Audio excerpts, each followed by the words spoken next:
На початку повномасштабного вторгнення, звісно, цілями агресора стали державні установи. І, в принципі, тут розміщувався і орган державної влади. Ми точно знаємо, що тут були волонтери. Тут був розгорнутий з перших днів штаб оборони Харківщини.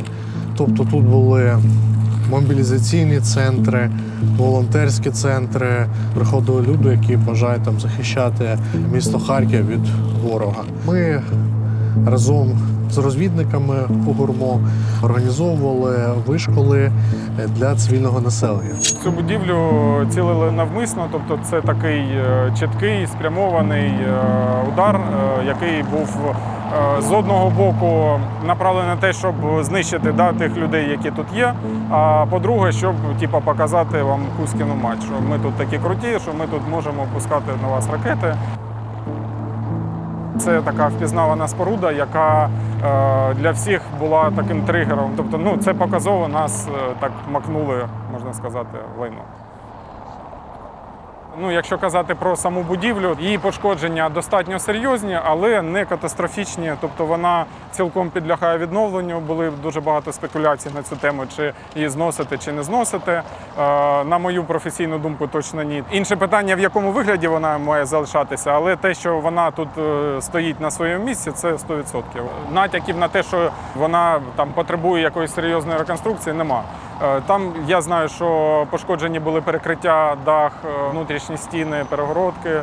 Для такої будівлі, такої поверховості це не є критичним. Будь-який там конструктор, архітектор може дати рекомендації, як це можна укріпити, зафіксувати. І більше того, сьогодні ми вже бачимо, що ці роботи частково виконані. Тобто, якщо ми тут зараз обійдемо, ми побачимо, що там на даху вже відновлений парапет. Зведена, так я розумію, тимчасова конструкція покрівлі. Головне, що зроблено, це закладені проєми, щоб не відбувалося подальше пошкодження і ураження внутрішніх приміщень. У дворі стояв також адміністративний будинок, який раніше був житловим. Він повністю знищений. Він не є пам'яткою, але він є такою історичною забудовою. Ми бачимо, це будівля АТС, пам'ятка архітектури, яка була свого часу на початку 2000-х надбудована, але все ж таки він залишався пам'яткою архітектури. І далі ще два житлових будинки, які також були уражені ракетним ударом. Найголовніше з тим, що ми сьогодні маємо справу, це те, взагалі, для чого Харків далі має існувати. Він вже не буде в такому обсязі навчати, не буде виробляти точно в такій кількості важкі машини. І взагалі, що далі?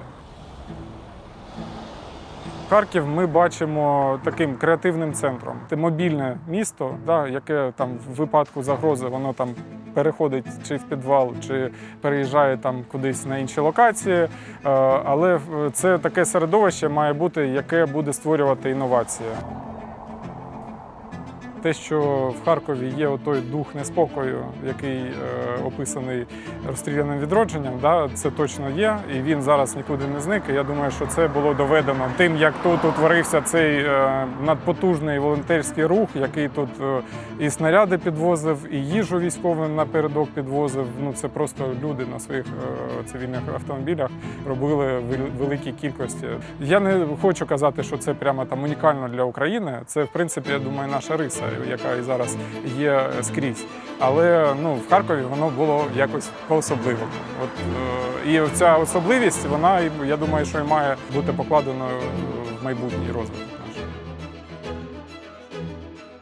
Наші випускники є на всіх континентах. Я не шуткую, тому коли наді мною сміються, а як же Антарктида, я кажу, у нас в Антарктиді є. Тому що на станції Академік Вернадський постійно хтось із наших науковців знаходиться. Харківський університет – це таке містоутворююча організація, тому що місто Харків є таким на сьогодні, мільйонним містом, саме завдяки тому, що тут з'явився університет.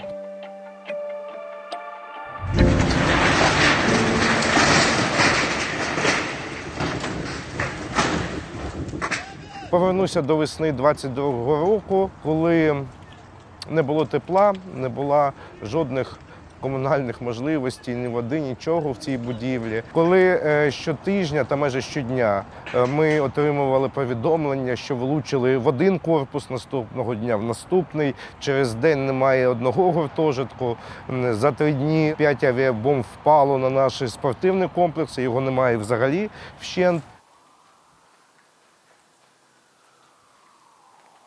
Це в нас був баскетбольний зал. Тут у нас відбувалися змагання з баскетболу і волейбольний також. Тут у нас і збірна наша тренувалася, студентська.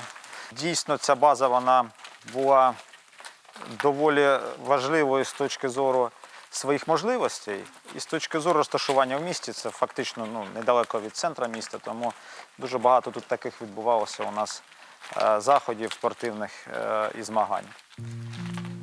Це місце жахливого прильоту, де повністю все, близько не будемо підходити, але, як ви бачите, це просто трагедія, жах повний, те, що відбулося. Тут взагалі відбувалися міжнародні змагання, це я маю на увазі в час доковідний, і тут дуже багато національних змагань відбувалося на цій базі, тобто така потужна фехтувальна база в університеті існувала. На жаль, вже мушу сказати, що існувала. Мабуть, була трохи зневіра і апатія, і, мабуть, у деяких почалася депресія, тому що на очах руйнувалося те, що 218 років тому створювалося. Звичайно, що деякі будівлі значно нові, але тим не менше це історія, цей фундамент, який закладувався більше 200 років тому. Весною 2022 року в деяких засобах масової інформації від деяких чиновників пішла інформація, що Харківський університет евакуюють і відвозять. За декілька днів пані ректорка, ми всі отримали безліч звернень від наших військових, від наших мешканців Харкова. Основна теза, я так скажу, друзі, університет – це символ Харкова. Якщо ви виїжджаєте, то кого ми у Харкові будемо захищати? І це зовсім змінило нашу картинку і ставлення до цього. Колектив університету насправді згуртувався більш, ніж було до цього. Головна думка, яка у нас виникла, що університет – це, звичайно, будівлі, але головне – це його люди, які творили історію, які здобували Нобелівські премії, які тут працювали. І на сьогодні університет – це не лише будівлі, а насамперед це люди. Це науковці, це викладачі, це студенти, це наші випускники. Велика громада, яка живе і працює в університеті. Неймовірні були часи, коли насправді кожен із нас, професор, ректор, викладач, ми всі стали волонтерами. Ми створили гуманітарний штаб, який був таким прообразом нашого фонду. І тоді ж, в перші тижні, ми почали отримувати допомогу від наших партнерів закордонних. Університет має дуже потужну мережу вузів-партнерів. Це близько 200 закладів вищої освіти за кордоном, які знаходяться. Це наші партнери. І вони тоді найголовніше зробили. Вони зробили все, щоб ми підтримали наших університетських людей і працівників, і студентів. І це все, воно наштовхнулося на те, що ми можемо розраховувати на допомогу. Ми не одні, ми не одинокі. Про нас знають, про нас пам'ятають, нас готові підтримувати. І ми зрозуміли, що треба з оцих ось позицій, з цих перспектив і виходити, і створювати вже фундацію, яка буде займатися відновленням університету. Звичайно, перша наша думка, що нам одразу все потрібно відбудовувати, відновлювати. Хотілося, тому що дійсно багатьом було дуже важко дивитися на те, що відбувається. І ми постійно спілкувалися із органами державної влади, із фондами, які нам намагалися і чимось допомагали. Але, звичайно, що якщо казати про міжнародні організації, то, на жаль, сьогодні Харківська область не входить в зону того регіону, де вже на сьогодні можна відновлювати те, що зруйновано. Тому я хочу сказати, що ми цим займаємося питаннями. У нас є проекти відбудови, відновлення, відповідні документи готуються, по багатьма об'єктам вже є готові документи. Процес триває. У гуртожитках замінили вікна, ремонтуються дахи, тому що там і зараз перебувають і проживають певна кількість осіб. Нам необхідно консервувати будівлю, тому що це пам'ятник архітектури, це одна із перших будівель. яка якраз використовується технологія заліза і бетона. Тому це унікальна сама по собі будівля, і ми плануємо зараз провести роботи з її консервації, тому що рік уже минув, і ми маємо ситуацію, що природа бере своє, і будівля просто починає дуже сильно руйнуватися. Ми зараз шукаємо кошти у благодійних організацій, фондів для того, щоб ці роботи провести. Війна змінила все. Ми хочемо розвиватися. Ми побачили свої недоліки, які були до війни. Ми бачимо наших західних партнерів, американські університети, європейські. Ми бачимо, куди нам треба рухатися. Тому у нас під час війни з'явилося, я б сказав, мабуть, вдвічі точно більше партнерів, які самі виходять на зв'язок, до кого ми звертаємося, які хочуть працювати з нами. У нас є низка проєктів, які нам здаються найбільш важливими зараз. По-перше, це створення безпечних просторів, тобто низки таких укриттів, де працівники і студенти зможуть знаходитися, якщо трапиться біда і будуть прильоти, будуть обстріли ворожі. Ми вже маємо такий досвід позитивний 2 просторів, які існують в головному корпусі, і ми будемо далі розширювати цю мережу. Це перший проєкт. Другий – це зелена енергетика, бо ми розуміємо, що ми не можемо вже розраховувати на звичному сенсі системи енергозабезпечення, до яких ми звикли. Тому що блекаути минулого року та й цього вже показували, що ворог якраз і робить все, щоб ми опинилися взагалі без світла, без нічого, без води. І ми обладнали сонячну електростанцію, яка щодня генерує 25 кВт енергії. І це дозволяє утримувати корпус, це дозволяє навіть збирати енергію, потім її розподіляти.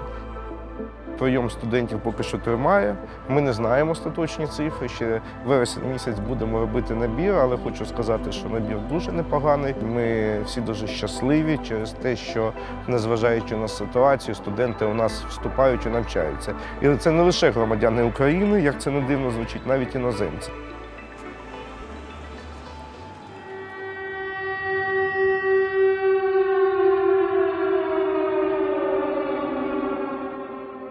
Це було 3 березня. Були влучання по центру Харкова. І одне з таких жахливих – це було в Палац праці, той, що знаходиться на цій вулиці. І вибух був настільки міцний, що, по суті, повністю ця вся вулиця, на ній не залишилось жодної будівлі, яка не постраждала. Ми не виключення. І саме в той день у нас такою вибуховою хвилею вибило вікна. Але, слава Богу, ми тоді не працювали, тому ніхто не постраждав. Вся команда була в Харкові, просто така віра моя, особливо 24-го, наскільки я була впевнена, що нічого не буде. Бо там після, як все почалось, я ще писала ребятам в робочий чатик, що давайте подивимось до 12-ї, якщо що, вийдемо на роботу. І коли це все трапилось, це одразу було у всіх пабліках, і я зайшла в нашу камеру закладу, і ось так, знаєте, повторювала і дивилася, як воно все так вщент зруйновується, на жаль. Команда сказала, що вони залишаються в Харкові, і це все не закінчувалось, і вже точно була мета відновлювати роботу, бо насправді люди хотіли працювати і з фінансової точки зору, і з якоюсь емоційною, бо, знаєте, сидіти вдома або в підвалі вже трошки так складно. Тому люди сказали, що вони були готові, хоча ми були одними з перших всіх локацій, які відкривались, і було трошки лячно. Мені здається, знаєте, на той момент якась історія конкуренції, вона взагалі зникла, бо ми всі там, хто з кав'ярнями, почули такі, як у вас, що все нормально, тобто такий відбувся конект, що всі такі забули, що в нас там однакова, умовно, цільова аудиторія, а всі як більше а чи потрібна вам допомога. Ми не можемо самі навіть зараз ставити це вікно, як би ми цього не хотіли, бо це вважається державна установа, і ми там є якісь в списку, які повинні бути для того, щоб це відновили. Тому зараз ми це зробили за свої кошти. Ми зробили спочатку фанеру, повністю оббивку, а потім логічно, щоб не було холодно, бо це нереально було б з точки зору гостей. Взимку, восени ми ще робили ці всі поролонові, пінопластові облаштування, можна сказати, щоб воно хоч якось зберігало саме тут тепло. Люди вже зрозуміли, як би це не було сумно, що це не 2-3 тижні, що всі, напевно, чекали. Тому, щоб відбудовувати місто, всі захотіли якось потрошки відкриватись. І зараз просто ситуація така, що ми хочемо відкривати новий заклад. Тобто це про нашу віру в майбутнє Харкова. І ми дивилися в оренді приміщення. Ми набираємо через 2 дні, нам кажуть, а все, його вже взяли. І ми такі, так, походу ми щось недооцінили ринок Харкова.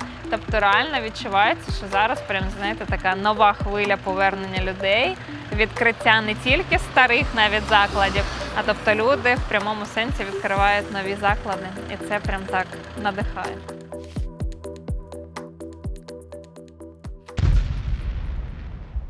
Варюки повні.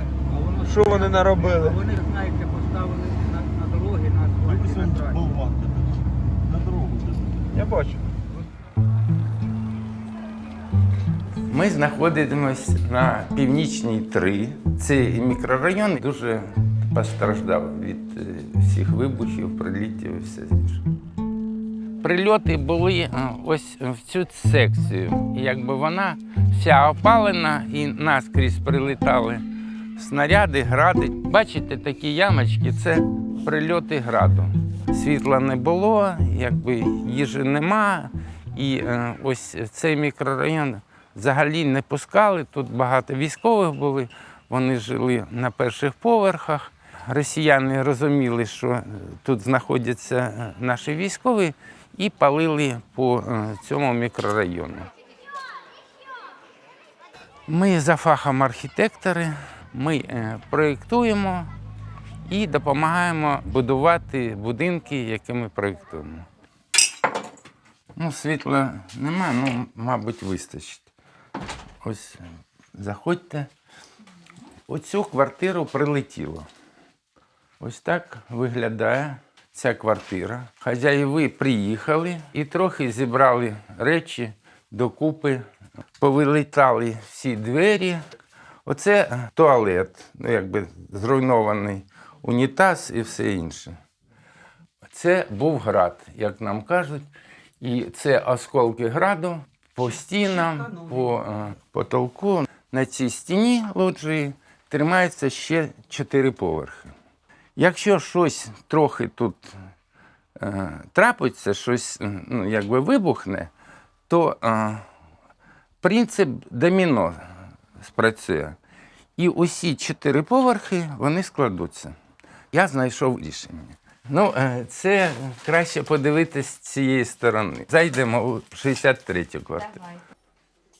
Це привіз з дачі, такі решоточки були на вікнах.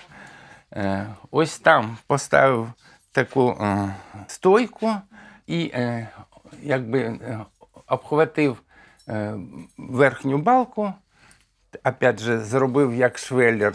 А ось внизу я закріпився до бетону, таку ножку зробив. І все це зараз я заливаю бетоном. Зробив опалубку. Дивіться, воно тепер не складається, тому що ми архітектори по освіті. Це такий ініціативний хлопець з нашого під'їзду, а його жіночка, ось всю цю красу, яку ви бачили, це вона робить. І взагалі, ось дивіться, це у кожному під'їзді є такі гарні дівчата.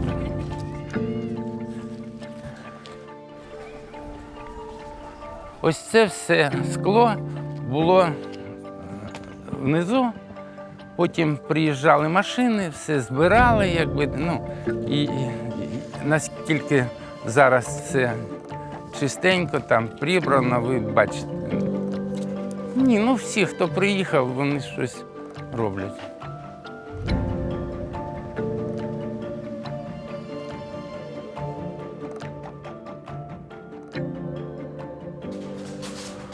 Правильно. І туди наліво. Ага. Далі неси.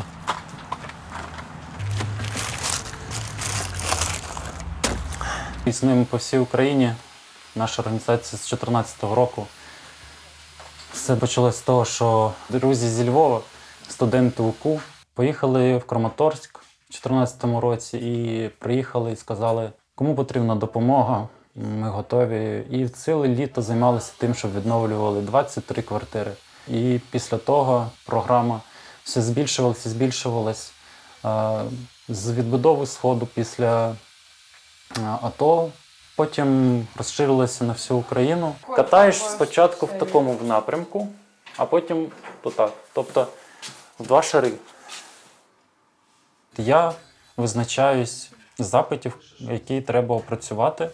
Я зв'язуюсь з родинами і назначаю зустріч. Потім дивлюсь, визначаємо, скільки це все ж таки буде по ресурсах, скільки днів, скільки потрібно волонтерів, скільки роботи, наскільки вони важкі. Потім на це складаю кошторис. І цей кошторис я від осередку подаю в організацію менеджеру. Він робить грантову заявку. Ми з родиною домовилися, що ми на 30 тисяч зі своєї сторони, вони на 15 тисяч вкладаються зі своєї сторони. І ми підписали договір про надання благодійної допомоги.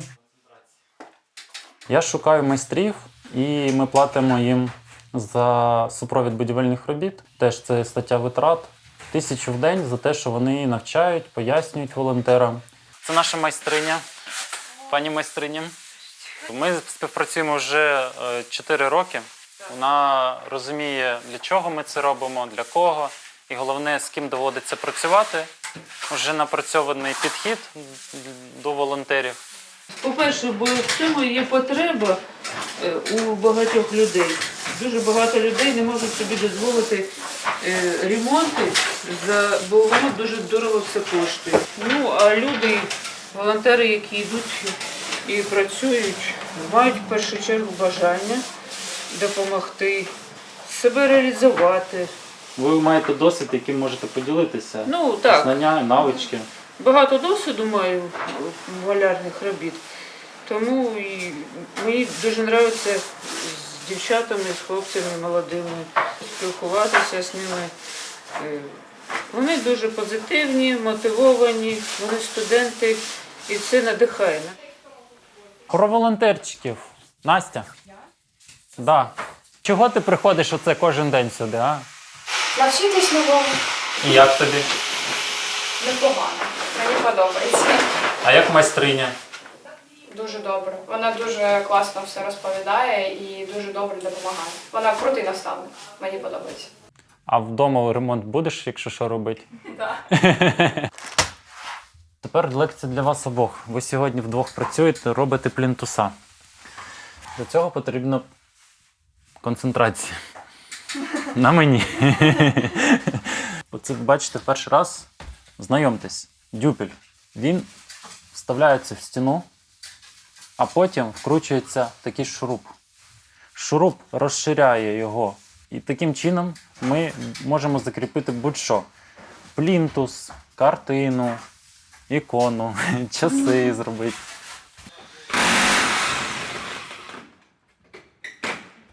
Коли приходиш вперше, ти не знаєш, незнайомі люди, незнайома робота.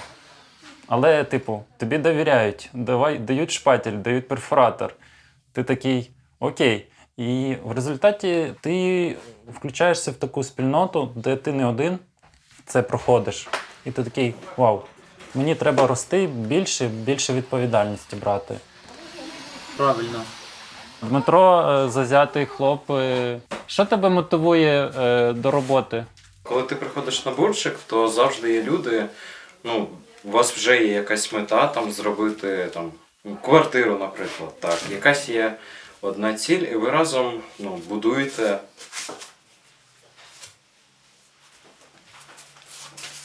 Це мій перший бурчик, це вже 3-й день. Робимо, працюємо. Коли прийшли, ще не був так зрозумілий об'єм робіт. Зараз вже більш ясно, що як і далі буде. Але дуже цікаво, дуже багато нових навичок. По-перше, мені здається, що це всіх нас об'єднує, тому що ми всі згуртовані одним горем. Ти просто допомагаєш людям, які цього потребують. Я побачила в інтернеті. Великої мотивації не було, мені трошки страшно було, але я зайшла, там всі такі привітні, так багато людей. І якось воно пішло. А хто ти за фахом? Я фільммейкер. Ого! То ти знімай контент з бурчиків, нам дуже потрібні. Ну, може, я почну. Це про емоції, про те, що ти сьогодні прожив день дуже цікаво. Я думаю, що зараз це дуже актуально через те, що люди в різного віку живуть одним днем теперішнім. І це спонукає до роботи і взаємодії. Ми на завершальній стадії миємо підлогу, закінчуємо плінтуса ставити, ставимо вже розетки. В суботу вже родина заїде. Мене насправді зацікавило в бурі це спілкування, це щирість, це цінності, які про довіру, про відповідальність, про те, що ти спроможний більшого, про те, що в сірому місті можна знайти дуже багато світлих думок, про те, що можна своїм прикладом надихати, мотивувати.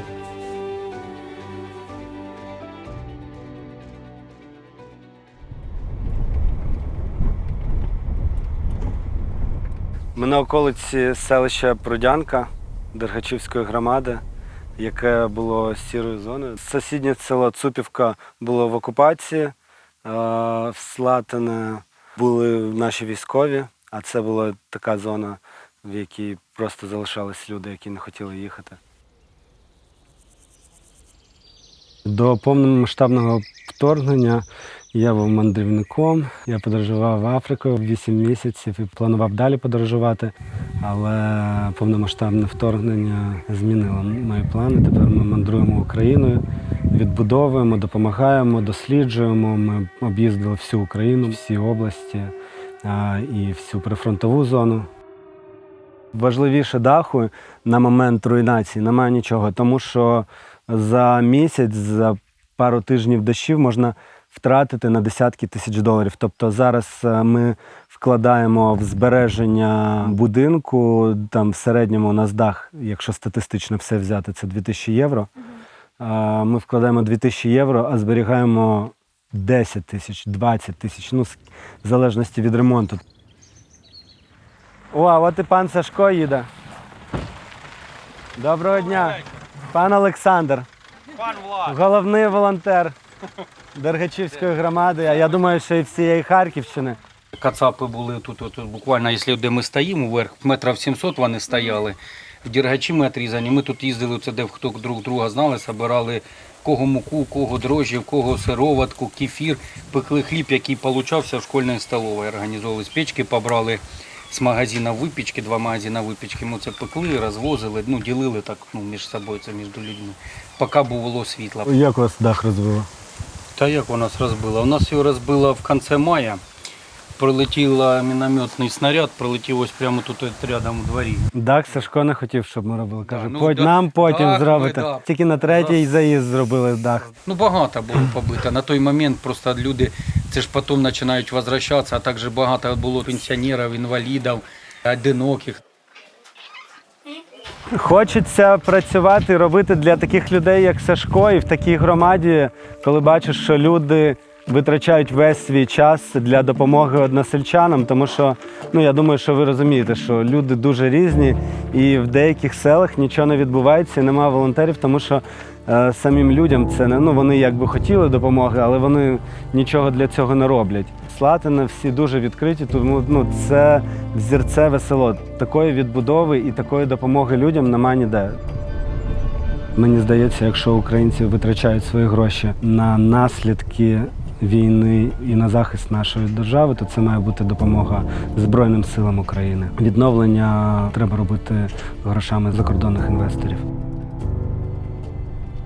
Так склалося, що у нас в спільноті багато друзів, знайомих.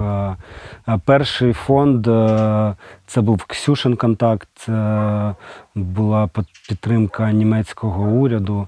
потім німецький фонд, що підключився Stell Foundation, і паралельно Ukrainian Trust Chain, і вони є зараз нашими основними спонсорами. Ну і час від часу звертаються окремі приватні особи. Тут картошка викопання, процес іде. Зараз. Там всі брудні чуть-чуть. Ну, підйомте. Частіше за все ми робимо одну хату на подвір'ї, але тут так склалось, що у нас матеріал залишався якраз на одну невеличку хату. Тут 3 сім'ї, здається, живе на одному подвір'ї. Дуже гарні люди.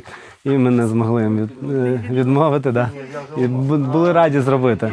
Вутяжок купили вже. Витяжок це що таке? Вуток купили. А, вудки? Да. А де вони? От ми вчора почистили вже вудки. Тут О. живуться у нас маленькі. О, дивіться. Клас. Тут це печи теж буду теж окультуривать. Когда тут было нападение, мы выехали где-то, наверное, километров 30-40, чтобы не доставало. Как только разрешили, сразу приехали сюда, начали огородом заниматься. Я начал восстанавливать пасеку свою. Вот осколки, улики побиты, видите, вот это все я вот позалеплял. Крыши все разбиты осколками. Вот тут, тут. До войны мне их было чуть больше. Вот. И опять с нуля я начал. Было у меня кролі. Вот что без них осталось. Нема, да? Ни одного. Снарядами поразбивало клетки, кроли порастягивали собаки. Второй раз уже не хочу заниматься. Не хочется? Я привык к ним, знаете. Это как я на руках, допустим, кролей носил. Тут у меня жил Семен. Вот. Он был килограмм 8 кроль. Вот такой вот. Он единственный. Он ходил, пасся. Потом к вечеру приходил клетки, я його піднімав. І чекав, поки ви його піднімете додому? Так. Навіть, бачите, я ще не прибирав. От, як були кролі, так от, знаєте, Важко. сказати чесно, дівчата стоять. Ну, качок вже завели, я думаю, що, Ну, потихоньку, да. що і кролі теж скоро будуть. Господарі самі підбили, і потім за день приїхали наші, накрили, так? Да? Господарі допомагали самі ще. Це старенька хатка, яку строїли ще прабабуся і прадідусь. Ну, так от ми її зберігали, не дали загинути. Будинок в селі – це трохи відрізняється від помешкання в місті, тому що це будується поколіннями, сім'ями. Ну, будинок будують все життя. Багато людей ми зустрічали, у котрих виїжджали маляри 23 лютого 2022 року. Вони відмічали завершення ремонту.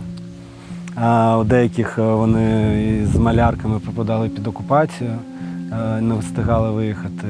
І це усюди, коли люди перед пенсією роблять собі комфортне помешкання, в якому вони будуть насолоджуватися відпочинком заслуженим, а воно все зруйноване. Ми ще часто звертаємо увагу на локальний контекст архітектури селища, регіону. Тобто це Слобожанщина, для неї притаманні окремі якісь риси архітектури.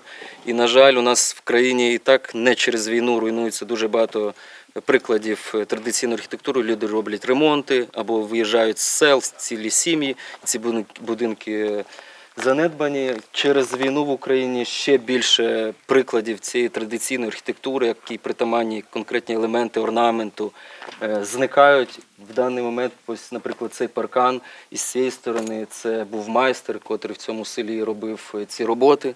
Це орнаменти традиційні, притаманні українській культурі, ромби, різні інші форми. Сподіваюся, що люди відновлять ту частину, це залишиться, звісно. Ну і ще якийсь час буде радувати і показувати приклад. Слатине, майже всі будинки темно-сірого кольору, відбудував лівий берег.